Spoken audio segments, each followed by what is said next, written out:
पश्चिम बंगाल में 44 घंटे बाद वोटों की काउंटिंग शुरू हो जाएगी, लेकिन उससे पहले बंगाल का सियासी पारा हाई है। ममता बनर्जी वोटों की गिनती को लेकर टेंशन में नजर आ रही हैं। अपनी टेंशन को लेकर वो सुप्रीम कोर्ट तक गई, लेकिन आज सुप्रीम कोर्ट ने टीएमसी को बड़ा झटका दिया। पश्चिम बंगाल में आज 2 सीटों के 15 बूथों पर रीपोलिंग भी जारी है, यानी बंगाल का दंगल अपने आखिरी पड़ाव में है। स्ट्रांग रूम में कड़े पहरे के बीच रखी ईवीएम चंद घंटे बाद बंगाल का भविष्य तय कर देंगी। इस बीच बंगाल में जबरदस्त हलचल देखने को मिल रही है। काउंटिंग से पहले टीएमसी को सुप्रीम कोर्ट से बड़ा झटका लगा है। सुप्रीम कोर्ट ने केंद्रीय कर्मचारियों की तैनाती के खिलाफ टीएमसी की याचिका को खारिज कर दिया है।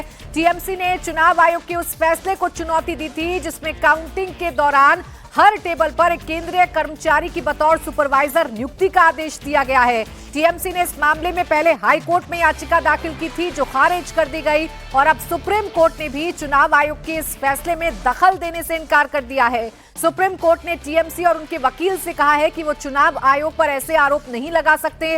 राज्य सरकार और केंद्र सरकार सभी कर्मचारी चुनाव आयोग के तहत काम कर रही हैं। सुप्रीम कोर्ट ने कहा कि ऐसा नहीं है कि वहां सिर्फ काउंटिंग सुपरवाइजर होंगे, इसके अलावा प्रत्याशियों के प्रतिनिधि होंगे, वहां दूसरे अधिकारी भी होंगे। किसी तरह की आशंका का कोई आधार नहीं बनता है। तो ये टीएमसी के लिए बड़े झटके वाली बात है। टीएमसी लगातार चुनाव आयोग के खिलाफ नैरेटिव गढ़ने की कोशिश कर रही है, और ऐसे में सुप्रीम कोर्ट में जो अर्जी लगाई उससे राहत नहीं मिली है टीएमसी को। अतुल भाटिया मेरे सहयोगी जुड़ गए हैं ज्यादा जानकारी के साथ। अतुल, बताइए, बहस के दौरान अंदर टीएमसी की तरफ से क्या कहा गया और कोर्ट ने क्या टिप्पणी की?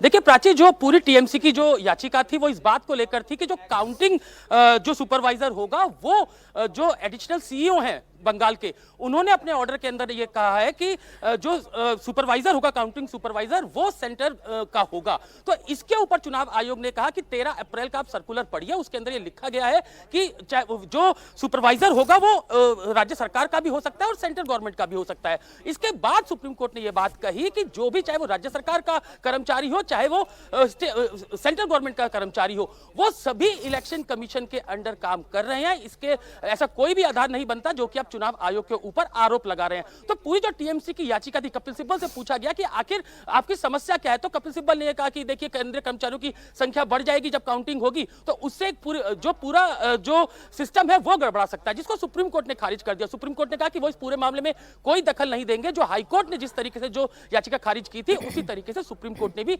आज इस याचिका को खारिज कर दिया। जो पूरे जो एप्लीकेशन थी टीएमसी की, उसमें यह कहा गया था कि माइक्रो ऑब्जर्वर जो है वो पहले ही सेंटर की तरफ से हैं, और इसके बाद जो काउंटिंग सुपरवाइजर है वो भी अब अगर सेंटर का बनता है तो उससे जो काउंटिंग है उसमें काफी दिक्कत आएगी। लेकिन सुप्रीम कोर्ट ने कहा कि सीसीटीवी कैमरे वहां पर लगे हुए हैं, जो जितने भी प्रत्याशी हैं उनके प्रतिनिधि वहां पर होंगे, तो ऐसी कोई भी जो आशंका आप जता रहे हैं वो पूरे तरीके से निराधार है। तो कपिल सिब्बल बाद में उसी सर्कुलर, क्योंकि जब इलेक्शन कमीशन की तरफ से यह कहा गया कि आप 13 अप्रैल को सर्कुलर को पढ़िए, जिसमें यह कहा गया है कि सेंटर के साथ साथ स्टेट के कर्मचारी भी उसके अंदर होंगे। इसके बाद जो टीएमसी की तरफ से कपिल सिब्बल ने यू टर्न लिया, उन्होंने कहा कि जो सर्कुलर है उसको हुबहू जो है वो लागू किया जाए। तो कहीं एक अजीब सी स्थिति जो है वो सुप्रीम कोर्ट में बन गई थी। शायद कोई पुराना सर्कुलर पढ़ के शायद कपिल सिब्बल हो सकता है कि सुना रहे हो, लेकिन जो 13 अप्रैल का सर्कुलर है उसके अंदर ये साफ लिखा हुआ है कि जो केंद्रीय कर्मचारियों के साथ साथ जो स्टेट कर्मचारी है वो भी उसके अंदर तैनात होंगे। तो अब क्योंकि सुप्रीम कोर्ट इस बात को कह चुका है कि चाहे वो स्टेट के कर्मचारी हो, चाहे वो सेंटर के कर्मचारी हो,